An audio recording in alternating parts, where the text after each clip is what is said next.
Good evening, folks. This is Deb Delapiana, and this is your short take. You know, recently, as I was scrolling through Facebook, it was early in the morning. I woke up, I couldn't sleep. Of course, my first instinct is to look at my phone. So I see a statement from somebody on my friends list that the division is killing us. We need to meet the Republicans halfway. I don't even want to tell you my reaction to that at 3 o'clock in the morning. But let's get one thing straight here. The days of meeting the Republicans halfway have been gone since 2017. Just so everyone understands, the notion that we should meet the Republicans halfway, this particular Republican Party, is a joke. I understand that there are people out there who really don't think for themselves. I understand that there are people out there who see these posts and think they sound good, so they just reshare them, okay, or retweet them, or whatever they fucking do. But let me just explain something to you. The current situation that we are in right this minute, and it has been a situation we have been in since before the midterms, is that we are teetering on the brink of fascism. So to suggest that we meet the GOP halfway is saying that we can handle a little fascism. A little fascism is okay.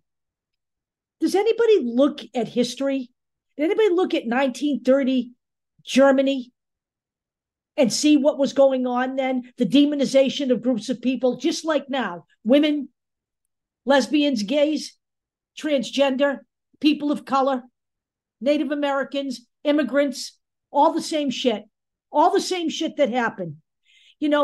Meeting them halfway is how we got here. We started meeting them halfway. I went through this the other night on the Factivist report with Newt Gingrich.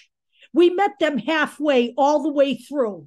And this is where we are, on the brink of full-on fascism. No, we will not meet the Republican Party halfway. We are done. Let me make it clear. There is no salvation for this country in capitulating to the Republican Party as it stands right now.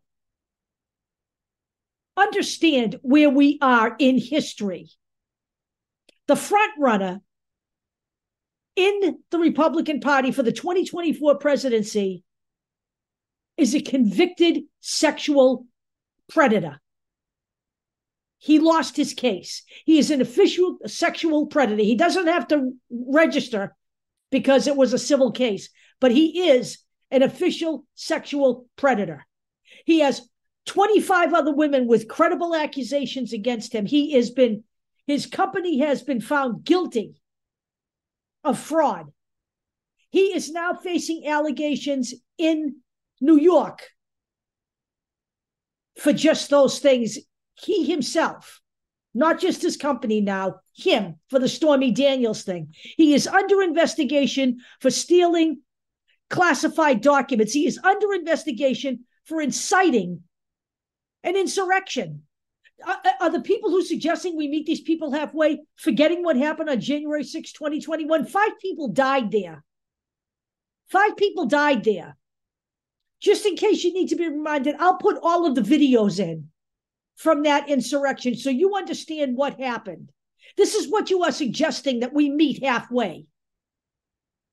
We are now in a manufactured crisis because the fascist Republican Party is intent on protecting billionaires at the expense of the American people. Let me just take a few minutes to read to you the demands that Kevin McCarthy is making to stave off the default of this government. Just hang on a minute. I'm going to read them to you.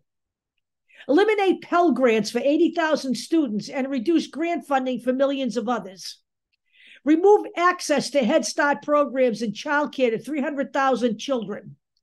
Cut funding for 2,000 border agents, 11,000 FBI personnel, and hundreds of police. They're supposedly for the blue, right? They're supposedly concerned about immigrants, but they want to get rid of 2,000 border agents. Shut down 125 air traffic control towers.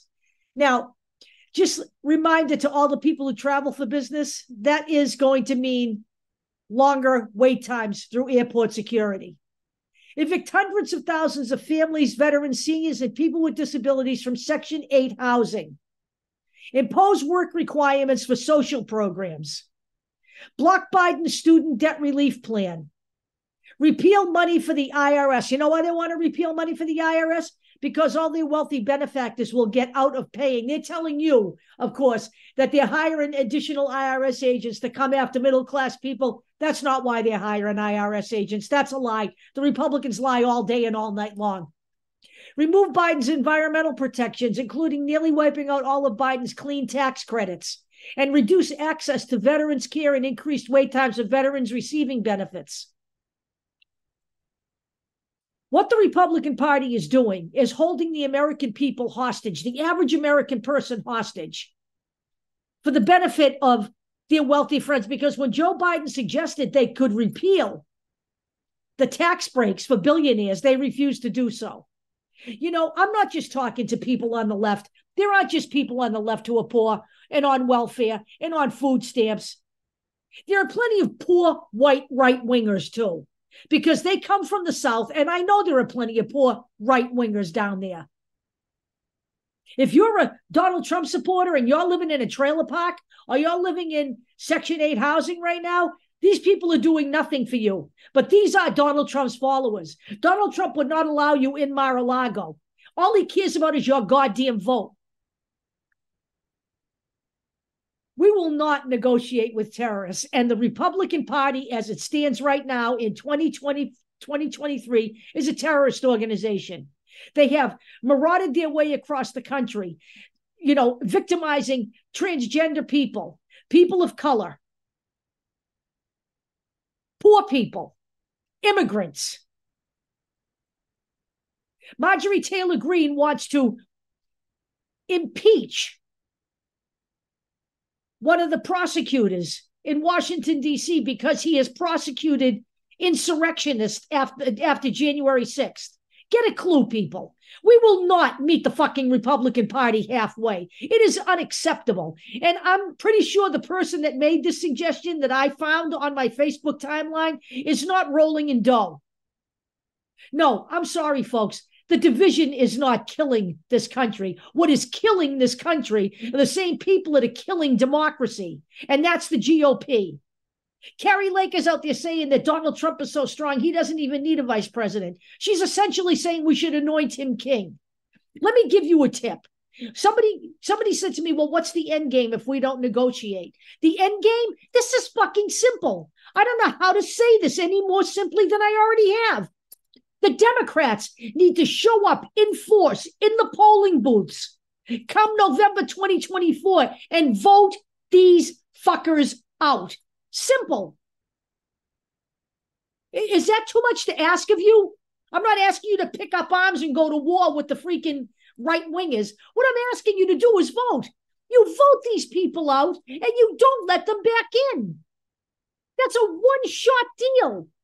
You do that once every 4 goddamn years, and you do it in your states whenever you need to. We're not asking you to vote every day. We're asking you to show up once, and then once at the midterms, and then once again 2 years later. So every couple of years you have to do this. Can you muster that? It's not that difficult. Because I'll tell you what, you let them win back power, this will be the last free and fair election you will ever see. We will absolutely not meet them halfway. This is not something you fucking deal with. Fascism is not something you embrace and work with. It is something you fight against. I'll talk to you all later.